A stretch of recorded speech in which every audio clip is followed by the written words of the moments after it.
Hello and welcome to our WIFR FastCast. Turning to our top story here this afternoon, as the year comes to a close, we look at the top crime stories of 2025. WIFR evening anchor Sydney Stoffregan looks at several crime stories, including the March arrest of two men accused of shooting and killing Natasha Cleary and her two kids nearly 15 years ago. Other major crime stories that took place this year include the death of 37-year-old Kyle Stevens, who was stabbed to death under the Whitman Street Bridge in October. We will have the full story tonight on WIFR News Now at 5. Former Beloit teacher Andre DeCoke appears in court Monday for his first hearing. He's accused of sexually assaulting a student late 2024. A criminal complaint claims DeCoke was a coach of multiple sports teams at Beloit Memorial High School and an area volleyball club coach. He also was the board president at Nature at the Confluence in South Beloit before getting fired. He could face up to 25 years in prison if convicted. 5 people are hurt after a 2-vehicle crash Sunday morning. First responders were sent after 10 to the area of North Route 23 and River Road. Officials say they found one vehicle on the road and the second caught with a utility pole wire in a ditch. All people in the crash got themselves out before help arrived.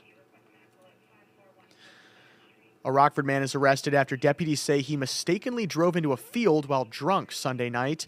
45-year-old Jason Solom faces DUI, disobeying a stop sign, and operating a vehicle uninsured charges. Around 7:15, DeKalb County Sheriff's deputies responded to an accident at Genoa and Melms Road, where a car was found about 100 yards into a field. Solom was taken to a hospital, where authorities say he was found to be under the influence of alcohol. He was later released with a notice to appear in court. Enjoying your favorite alcoholic beverage from an area bar right in the comfort of your own home just got easier. Going into effect next July, cocktails to go will be permanently legalized. Governor J.B. Pritzker signed the bipartisan law, which was first brainstormed during the COVID-19 pandemic. Another part of the law creates a Class 3 craft distiller's license, assisting small distilleries self-distribute their own products.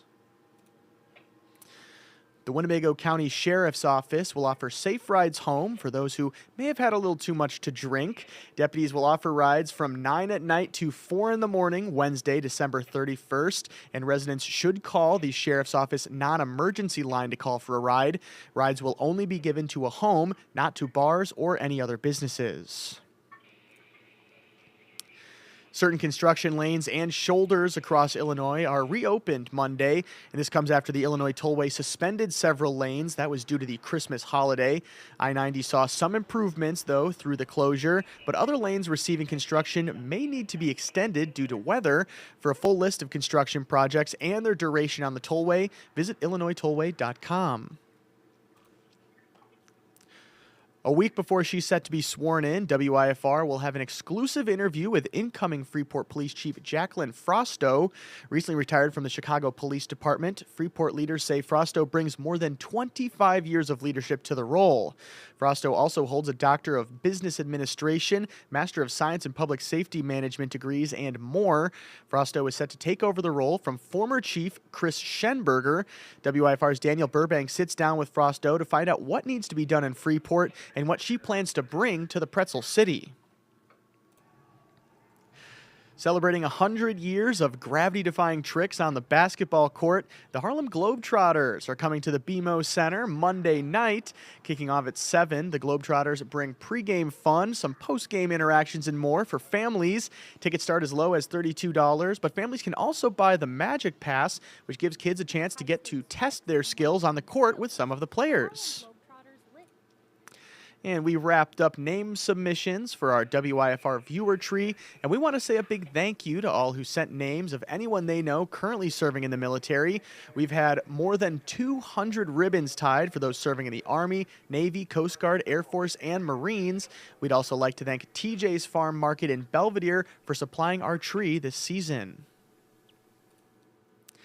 And if you got a chance to step outside here yesterday afternoon around this time, and then really at any point here yesterday night, you certainly noticed a sharp, sharp turn in the temperature department compared to yesterday.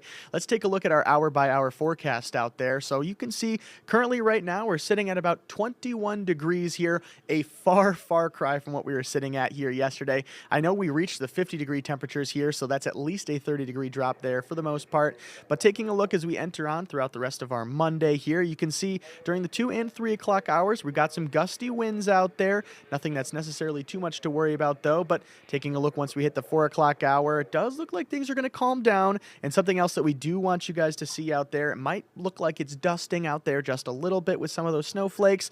But for the remainder of the afternoon and the evening, it does look like we're going to remain relatively dry out there. So in case you do have any reason you have to get out there, maybe cleaning up the driveway, cleaning up some of that snow that we got here the last couple of days, might not be a bad idea to do so. Doesn't seem like you're going to be really getting any more snow here later on tonight. Of course, though, you can see as we head into the evening hours, we are dropping temperature by, a couple degrees here and there, and it looks like by the time we reach the overnight hours, we're going to be sitting around in the teens or just a couple degrees below that. But of course, as we enter a little bit further into the holiday season here, or excuse me, into the winter season, you're definitely going to want to make sure that you're downloading our WIFR First Alert Weather app. Even though we had that huge drop-off in temperatures here yesterday, that's not the only concern that we want to bring to your attention. Of course, coming up ahead here, we are going to have plenty of snowstorms and, of course, even the potential for some of those flash freezes like we had here yesterday even. So definitely never a bad idea to download that app. And, of course, that's not the only app that we offer here at WIFR. We also would like you guys to download our WIFR News app. You can scan this QR code here. And, yes, these are two separate apps. But once you download these apps, what you're going to want to do is allow notifications. Those little notifications, those little alerts that pop up right on your home screen, and that'll be the freshest, newest articles that we update and send out to you. All you have to do is just click on those alerts, and we'll open either the WIFR First Alert Weather app or the WIFR News app right to the latest and updated information. Now, those stories that I mentioned here will be coming up in our shows. Those will be at 4, 5, 6, and 10. Of course, just like I mentioned, head to our website, WIFR.com, or our apps. We also want you to download our streaming apps. Those are on Roku TV, Amazon TV, and Apple TV as well.